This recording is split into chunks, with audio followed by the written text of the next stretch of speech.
अस्सलामुअलैकुम, आप देख रहे हैं समा, मैं हूँ फवाज अली और मैं हूँ इरम ज़ईम। हेडलाइंस आपने जानी। बुलेटिन में सबसे पहले आपको बताएं कि जादू की छड़ी घुमाकर मसाइल हल करने वाले वफाकी वजीर असद उमर ने के इलेक्ट्रिक को काबू कर ही लिया।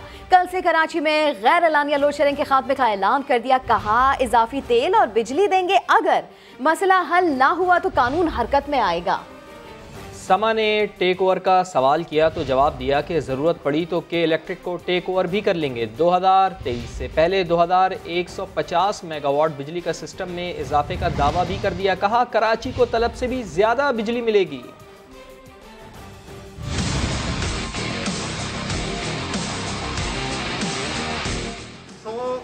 मिलियन स्टैंडर्ड क्यूबिक फीट रोजाना इजाफी गैस दी जाएगी कि इलेक्ट्रिक को फर्नेस ऑयल की जो सप्लाई है बढ़ा दिया है।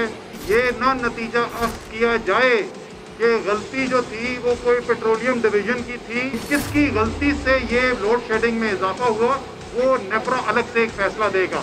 कल से कराची में कोई भी गैर एलानिया लोड शेडिंग नहीं होगी। 2021 की गर्मियों से पहले 550 मेगावाट, 2022 की गर्मियों से पहले 800 मेगावाट, 2023 की गर्मियों से पहले 800 मेगावाट मजीद फरामी में इजाफा किया जाएगा। 2150 मेगावाट, या आप समझ लें कि इस वक्त जितनी बिजली की फराहमी कराची को है उससे 70% इजाफा कर दिया जाएगा। अगर इस तमाम मदद के बावजूद अवाम के मसाइल हल नहीं कर पाएंगे तो हम दूसरी तरफ नहीं देखेंगे, कानून की पूरी ताकत इस्तेमाल करेंगे। सर अगर इसकी जरूरत पड़ी तो जरूर कर लेंगे। वो हम टेक ओवर करके करते हैं, हम इनसे काम करवा के करते हैं, वो हमारी जिम्मेदारी। साल गुजर गए मगर मेट्रोपॉलिटन शहर की हालत न बदली। अब तक यही सोच विचार की जा रही है कि कराची में बिजली का मसला कैसे हल किया जाए। सनतकार और ताजिर भी अब वफाक की यकीन दहानी को लॉलीपॉप समझने लगे हैं। गवर्नर हाउस में वफाकी वजीर असद उमर के साथ बैठक में क्या कुछ हुआ, जानते हैं अशरफ खान की इस रिपोर्ट में। एक तरफ बी टीम के इलेक्ट्रिक के खिलाफ सरापा एहतजाज बनी तो दूसरी जानिब ए टीम के ऑलराउंडर ने भी एंट्री दे दी। अवाम लोड शेडिंग से बिलबिलाए तो वजीर आजम के हुक्म पर असद उमर कराची दौड़े चले आए। गवर्नर हाउस में अहम बैठक लगी जिसमें सनतकारों और ताजिरों ने शिकायत के अंबार लगा दिए। आज कोई अच्छी बात भी नहीं हुई, बल्कि हमें ये बावर कराने की कोशिश की गई है गवर्नमेंट की तरफ से कि जी हालात बड़े ख़राब हैं, नाजुक हैं। इतना ही समझ आया कि शायद वो चाहते हैं कि जो तमाम बर्डन है वो इंडस्ट्री पे आ जाए। वफाकी नुमाइंदे सनतकारों ताजिरों को मुतमईन ना कर सके, अलबत्ता अपने ही एहतजाजी कैंप में सूरत-ए-हाल बेहतर होने का यकीन दिलाने पहुँच गए।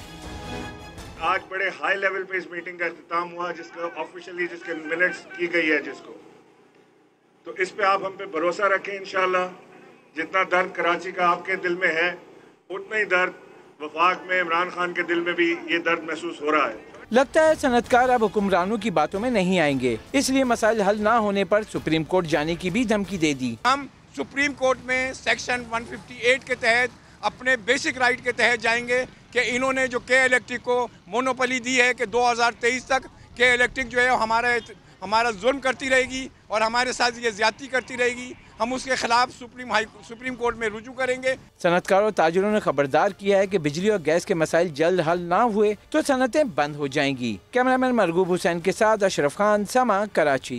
के इलेक्ट्रिक के खिलाफ पीटीआई के एहतजाजी कैंप में SOPs की धज्जियां उड़ा दी गई। वफाकी वजीर असद उमर अरकान कौमी और सूबाई असम्बली को टोकने पर मजबूर हो गए कि खुदारा एहतियात करे, एक दूसरे से फासला रखे। फैसल खान रिपोर्ट करेंगे।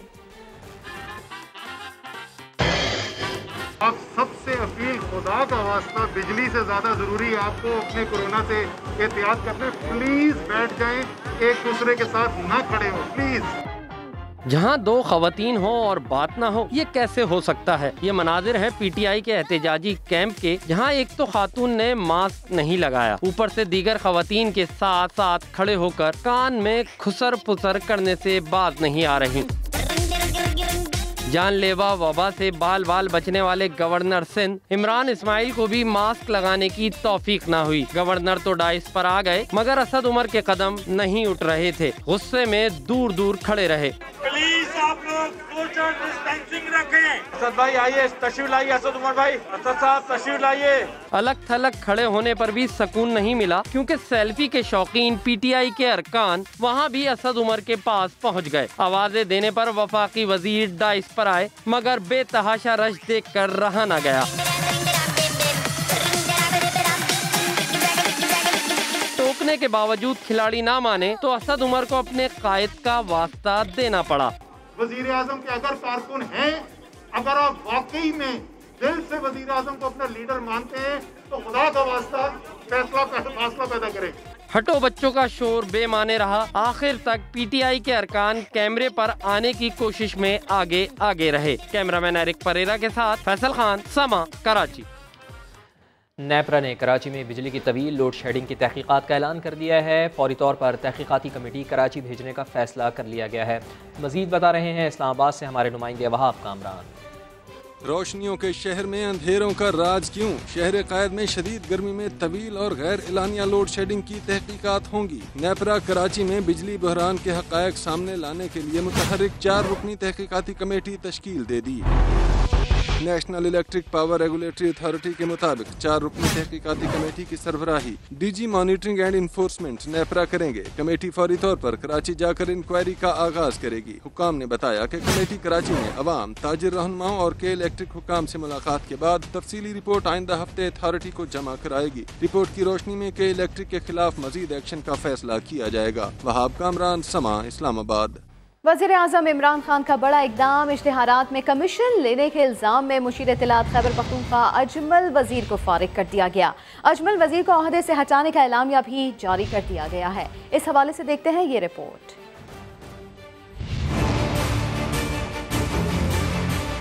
असूलों की खातिर एक और साथी की कुर्बानी। अजमल वज़ीर की मुबैना कमीशन लेने की इत्तला वज़ीर आज़म को पहुंची तो उन्होंने मुशीर इत्तलात को फौरन ओहदे से हटाने का हुक्म दे दिया। साबिक मुशीर पर कमीशन लेकर कोरोना आगाही की इश्तिहारी मुहिम मनपसंद एजेंसी को देने का इल्जाम।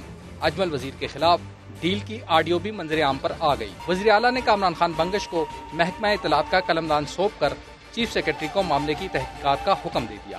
प्राइम मिनिस्टर साहब की तरफ से हिदायत थी कि इस मामले की तह तक पहुंचा जाए और इसकी फोरेंसिक एनालिसिस भी की जाए। उनको फिलहाल जो है वो ओहदे से डीनोटिफाई कर दिया गया है। उनकी फोरेंसिक एनालिसिस और जो डिटेल्ड इंक्वायरी है उसके होने तक अजमल वज़ीर साहब जो है वो डीनोटिफाइड रहेंगे। अगर तो वो साबित हो जाती हैं चीजें तो फिर तो ऑलरेडी उनको डीनोटिफाई किया गया, अदरवाइज वो रीइंस्टेट हो जाएंगे, कैबिनेट में दोबारा जाएंगे। अजमल वज़ीर को 3 मार्च 2020 में शौकत यूसुफजई से महकमा इत्तलात का कलमदान लेकर मुशीर इत्तलात का कलमदान तफवीज़ किया गया था।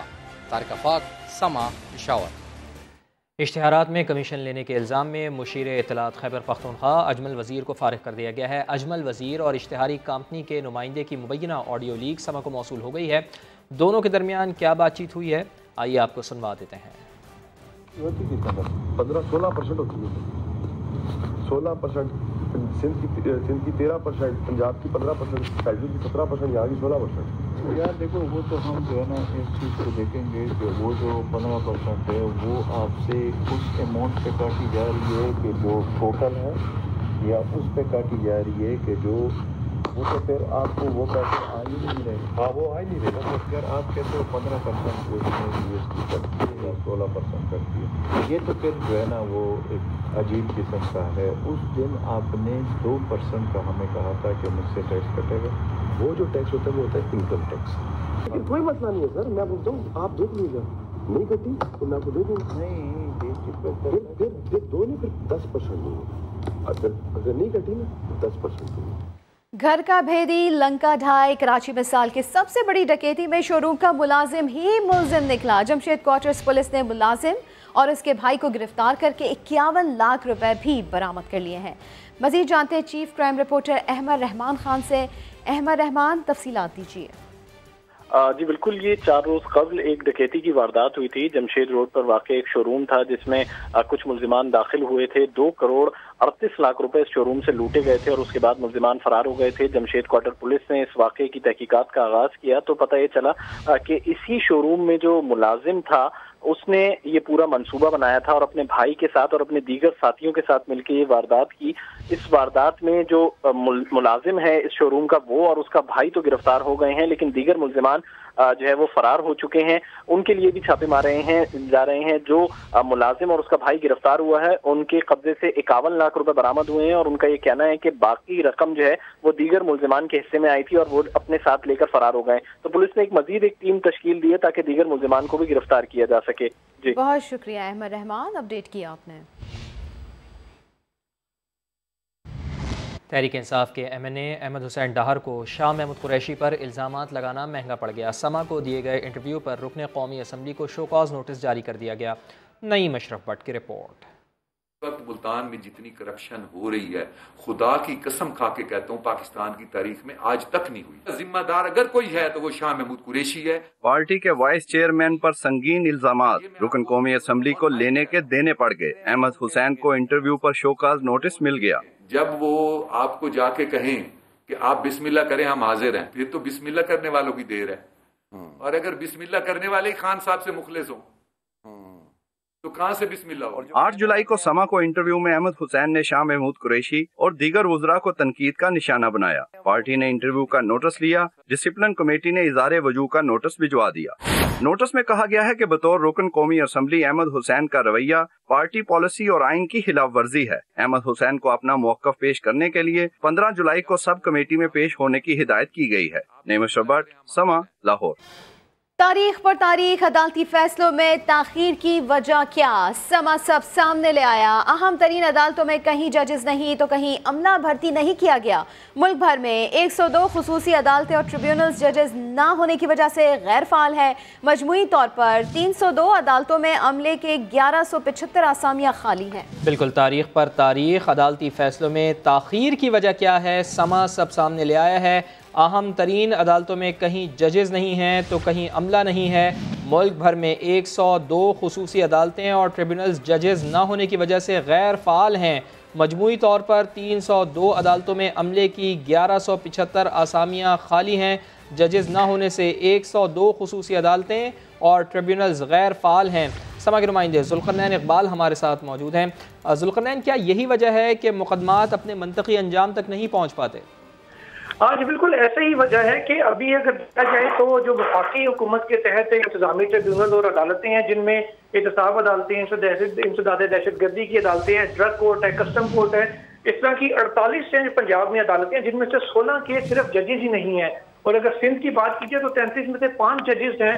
5 अदालतें वफाकी ऐसी हैं जिनमें जजेस की कमी है। खैबर पख्तूनख्वा की 2 हैं और इस्लामाबाद की 19 में से 6 अदालतें सिर्फ और सिर्फ जज न होने की वजह से गैर फाल है।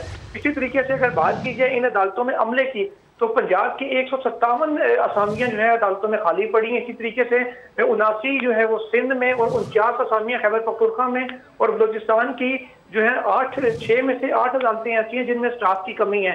इस्लामाबाद की 19 में जो अदालतें उनमें से 64 ऐसी हैं जिनमें असामियों 64 असामियों की कमी है। इन असामियों में स्टेनोग्राफर भी शामिल हैं जो फैसले को जज जो डिक्टेट कराता है उसको तहरीर करते हैं। और बहुत सी अदालतों में रीडर्स भी नहीं है जज के पास, जिसलिए जज के लिए ये मुमकिन नहीं होता कि वो अपना काम सर अंजाम दे सके। इसी तरह जो सूबाई हुकूमतें हैं उनके जेर इंतजाम जो सर्विस ट्रिब्यूनल्स हैं या जो अदालतें उनके अंदर काम कर रही हैं, उनमें अगर देखा जाए तो पंजाब की 69 में से 24 अदालतें ऐसी हैं जिनमें सिरे से जो जजेस हैं वो अब तक तैनात नहीं हो सके। सिंध की 8 अदालतों में जजेस नहीं है। खैबर पख्तूनख्वा की 1, बलोचिस्तान की 11 अदालतें ऐसी हैं सूबाई जिनमें सिरे से जजेस ही तैनात नहीं है। अगर बात की जाए मजमूई तौर पर तो मजमूई तौर पर 302 अदालतें जो इंतजामी नौयत की हैं या जो इंसदाद दहशतगर्दी की हैं, एंटी करप्शन की हैं, एहतसाब की हैं, इन 302 अदालतों में से 73 ऐसी हैं जिनमें जज नहीं है, जबकि 1175 असामियाँ जजेस की खाली है। इनमें एक और टेक्निकल बात यह है कि ड्रग कोर्ट है, बैंकिंग कोर्ट है और जो कस्टम के ट्रिब्यूनल्स हैं ये वो हैं जिनमें सिर्फ जज ने फैसला नहीं करना होता बल्कि इनके साथ टेक्निकल माहिरीन होते हैं। ठीक है ज़ुल्क़रनैन इकबाल, ये तहलका खेज़ खबर आपने हमें दी है और इसी पर तजिया लेते हैं। हमारे साथ मौजूद हैं ब्यूरो चीफ इस्लामाबाद सीनियर तजियाकार खालिद अजीम साहब। खालिद अजीम साहब, कहीं अमला नहीं है, कहीं जज नहीं है, लोगों को इंसाफ नहीं मिल पाता, लोग ख्वार होते रहते हैं, आसामियाँ खाली हैं मगर उन पर भर्ती भी नहीं हो रही, क्या वजह है इसकी? फवाद, पहले तो इस बात को सामने रखिए कि ये सारी की सारी स्पेशल कोर्ट है जिनकी के प्रोविजन आइन में दी हुई है। आइन के आर्टिकल 212 के तहत ये बनती हैं और ये इनका मकसद ये होता है कि वो जो आम नौयत की अदालतें हैं उनमें ये मामला न जाएं और इनको जल्दी निपटाया जाए, इनको फौरी तौर पे और स्पेशल केस के तौर पे इनको लिया जाए। इन अदालतों का ये हाल है, जो फिगर्स आपके सामने आए हैं आपने देखे हैं कि बेशतर जगह ऐसी हैं जहाँ जज नहीं है, किस जगह ऐसी हैं जहाँ पे एक्सपर्ट्स की ज़रूरत है वो एक्सपर्ट्स नहीं है, और बहुत सी अदालतें ऐसी हैं जहाँ के मावन अमला ही नहीं है, जिसके बगैर जज का होना ना होना एक तरह से बराबर है। तो इन सारी चीज़ों की तरफ तवज्जो देने की ज़रूरत है।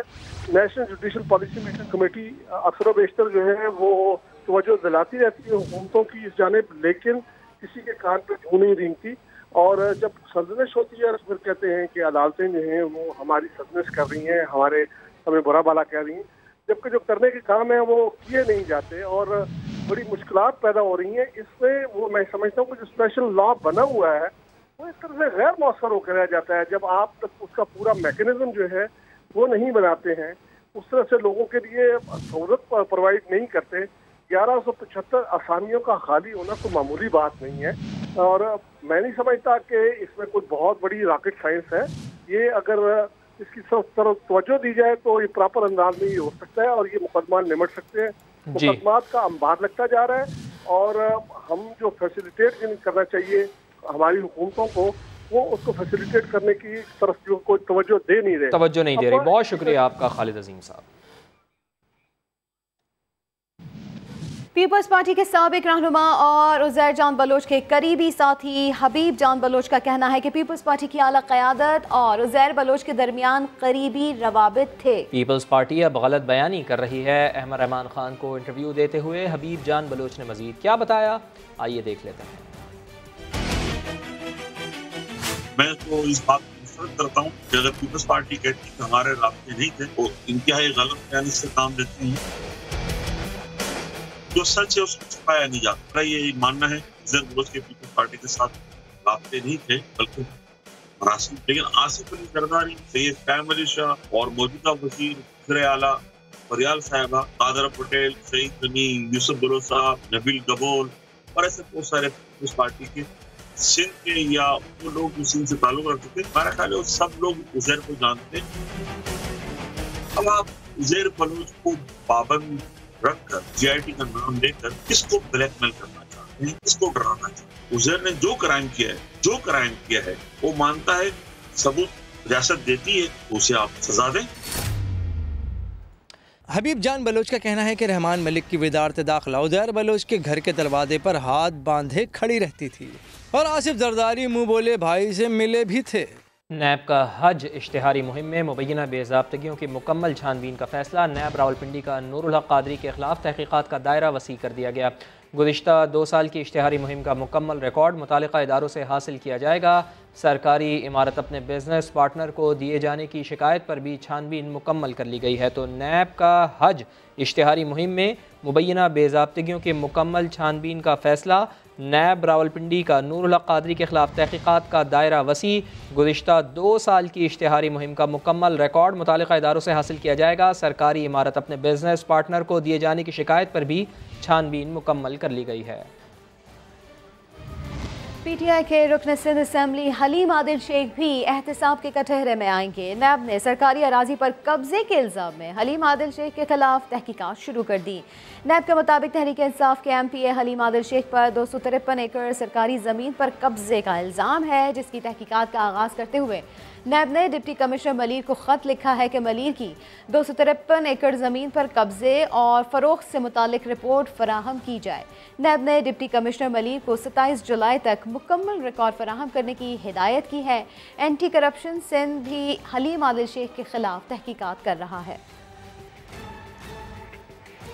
पीटीआई रहनुमा हलीम आदिल शेख ने दावा किया है कि उन्होंने किसी ज़मीन पर गैर कानूनी कब्जा नहीं किया। इल्ज़ाम लगाया कि PP रहनुमाओं की सरपरस्ती में उनके खिलाफ एंटी करप्शन में दरख्वास्त दायर की गई। वाज़े कर दिया कि वो नैब में तमाम सवालात के जवाब दे देंगे।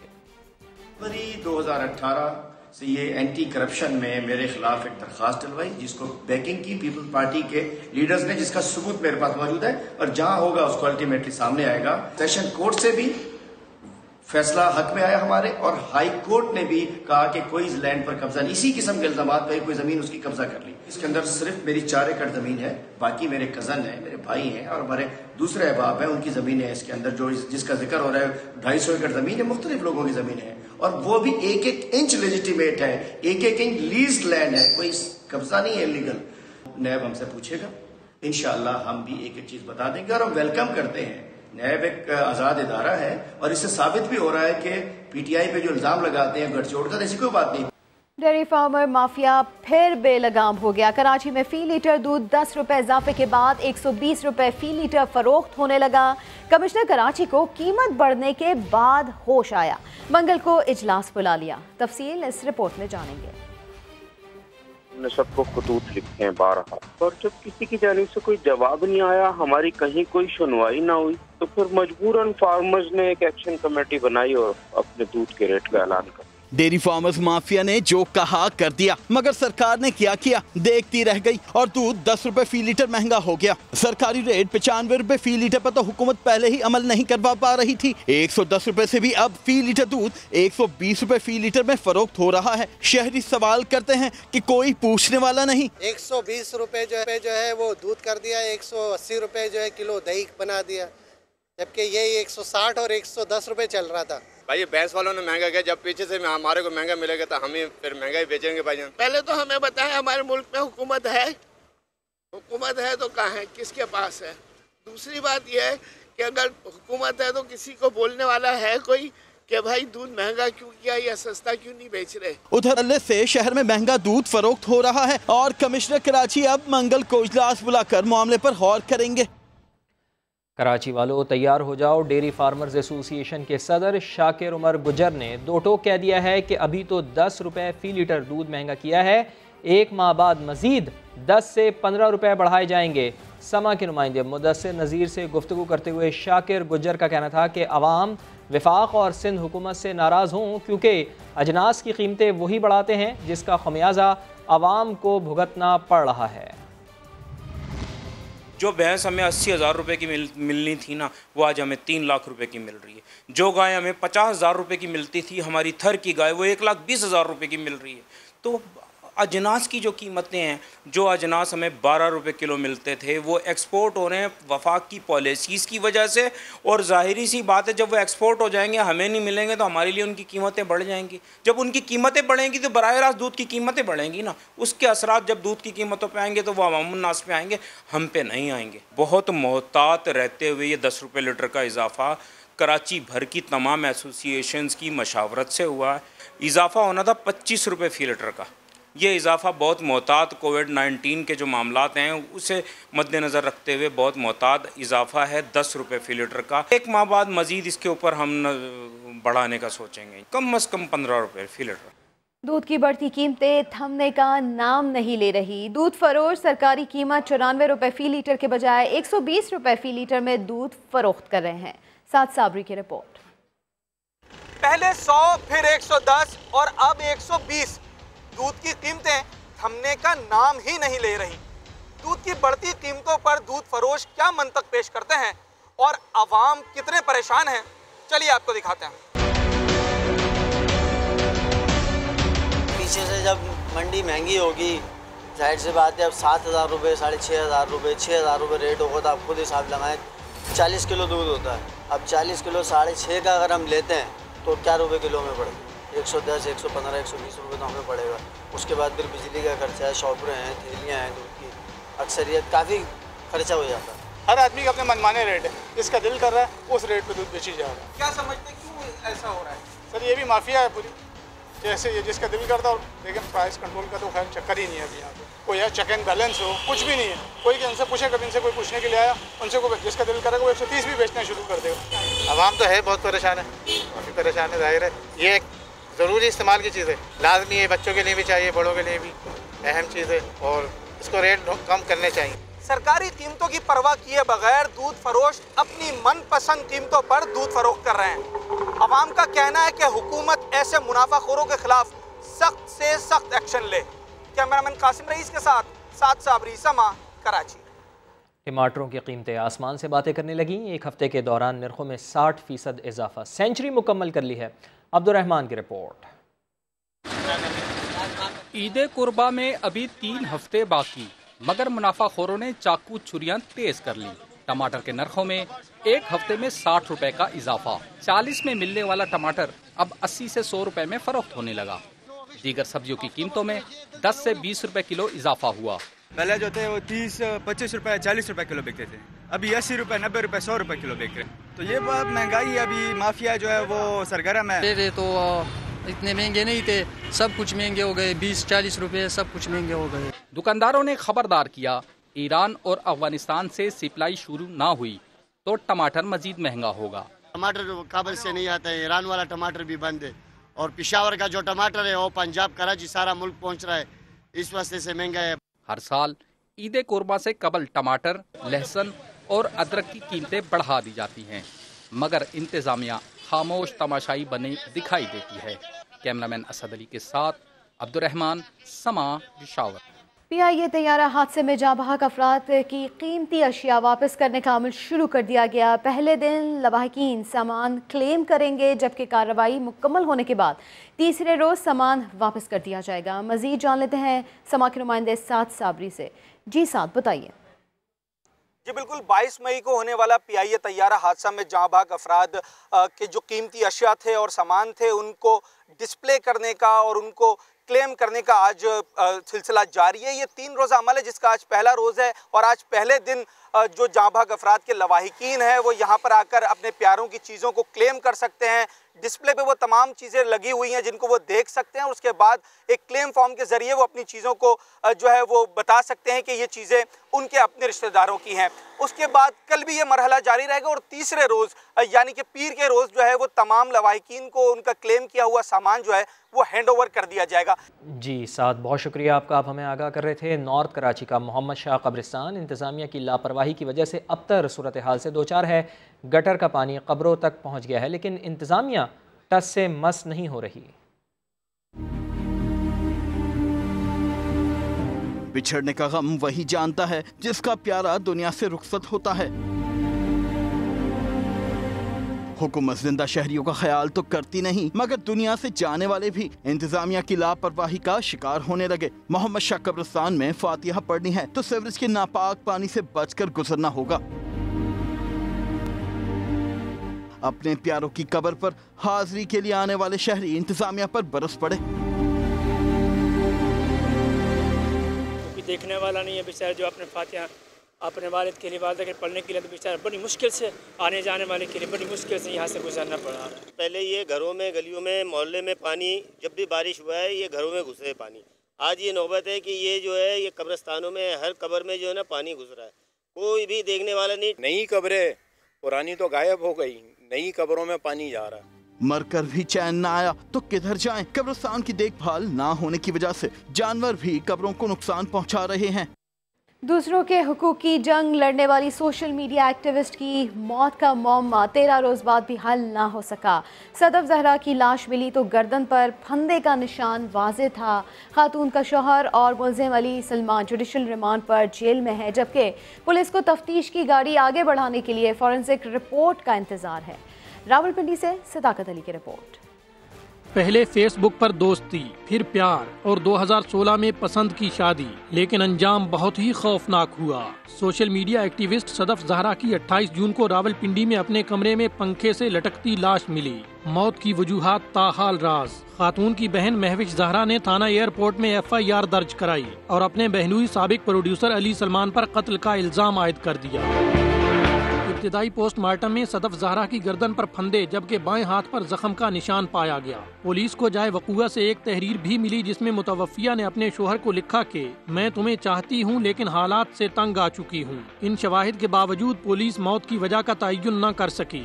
पुलिस ने तफ्तीश में पेशरफ्त के लिए सदफ जहरा के जिस्म के नमूनों के साथ उसके शोहर अली सलमान का मोबाइल फोन और लैपटॉप भी फॉरेंसिक टेस्ट के लिए लाहौर भिजवा दिया। मुल्जिम जुडिशल रिमांड पर अडियाला जेल मुंतकिल। तफ्तीशी ज़राए के मुताबिक मुल्जिम अली सलमान अलवी और सदफ जहरा की घर में अक्सर लड़ाई होती रहती थी। आज बोस्निया में मुसलमानों की नस्ल कुशी की 25वीं बरसी है। वज़ीर आज़म इमरान खान ने पैगाम में आलमी कम्यूनिटी की तवज्जो मकबूजा कश्मीर की जानिब दिलाई है। Of the genocide that took place in Srebrenica. I remember the day very well. We were shocked. We were appalled that how in what was a safe haven of the United Nations peacekeeping force, how in a safe haven this was allowed, this massacre was allowed to take place. I think it's important for us to learn lessons from that. The world community must never allow such things to happen again. We see problems for the people of Kashmir. 800,000 Indian troops have besieged 8 million people of Kashmir, and we all fear that a similar sort of massacre might follow there. So the world community must take notice and never allow such acts to take place again.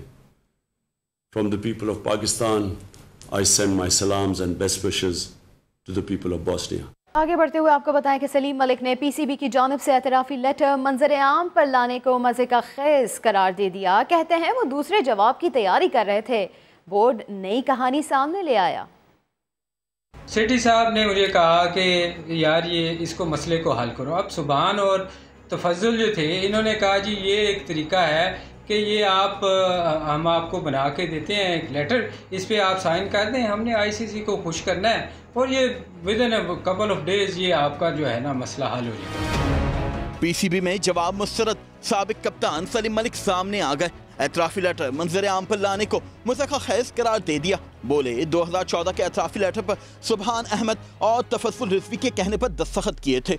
दोनों ने कहा था letter ICC की आंखों में धूल झोंकने के लिए लिखना है और अब यही लेटर मेरे खिलाफ इस्तेमाल किया जा रहा है।